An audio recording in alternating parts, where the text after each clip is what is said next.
Asthma ಕಾಯಿಲೆಯು ಹೊರಗಿನ ಕಲುಷಿತ ವಾತಾವರಣದಿಂದ ಬರುತ್ತದೆ ಹಾಗೂ ದುಶ್ಚಟಗಳಿಂದಲೂ ಬರುತ್ತದೆ. ನಾವು ಮಾಡುವ ಉದ್ಯೋಗ ಕ್ಷೇತ್ರ, ಅಲ್ಲಿನ ಮಾಲಿನ್ಯ ಕೂಡ ಅಸ್ತಮಾ ಕಾಯಿಲೆಗೆ ಕಾರಣವಾಗುತ್ತದೆ. ಶ್ವಾಸಕೋಶ ನಾಳಗಳು ಮತ್ತು ಜೀವಕೋಶಗಳು ಸಂಕುಚಿತವಾಗುತ್ತವೆ. ದೀರ್ಘಕಾಲದ ಅಲರ್ಜಿಗಳನ್ನು ಸರಿಪಡಿಸಿಕೊಳ್ಳದಿದ್ದರೆ ಅವು ಅಸ್ತಮಾ ಕಾಯಿಲೆಯಾಗಿ ಪರಿವರ್ತನೆಗೊಳ್ಳುತ್ತವೆ. ಶರೀರದಲ್ಲಿ ಪೌಷ್ಟಿಕಾಂಶದ ಕೊರತೆ ಇದ್ದು ರೋಗ ನಿರೋಧಕ ಶಕ್ತಿ ಕಡಿಮೆ ಇದ್ದರೆ ಅಸ್ತಮಾ ಕಾಯಿಲೆಯನ್ನು ನಿಯಂತ್ರಣದಲ್ಲಿ ಇಡಲು ಸಾಧ್ಯವಾಗುವುದಿಲ್ಲ.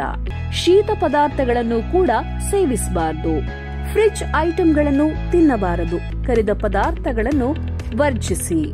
ಅಸ್ತಮಾ ಕಾಯಿಲೆಯನ್ನು ಗುಣಪಡಿಸಿಕೊಳ್ಳುವವರೆಗೆ ಊಟದ ಪಥ್ಯಗಳನ್ನು ಪಾಲಿಸಿ. ನಮ್ಮ ಸಿದ್ದಲಿಂಗೇಶ್ವರ ಆರೋಗ್ಯಧಾಮದಲ್ಲಿ ಅಸ್ತಮಾ ಮತ್ತು ಥೈರಾಯ್ಡ್ ಕಾಯಿಲೆಗೆ ದಿವ್ಯ ಔಷಧಿ ಇದೆ. ಸಿದ್ದಲಿಂಗೇಶ್ವರ ಆರೋಗ್ಯಧಾಮಕ್ಕೆ ಕರೆ ಮಾಡಿ ಅಂಚೆ ಮೂಲಕ ಔಷಧಿಯನ್ನು ತರಿಸಿಕೊಳ್ಳಿ.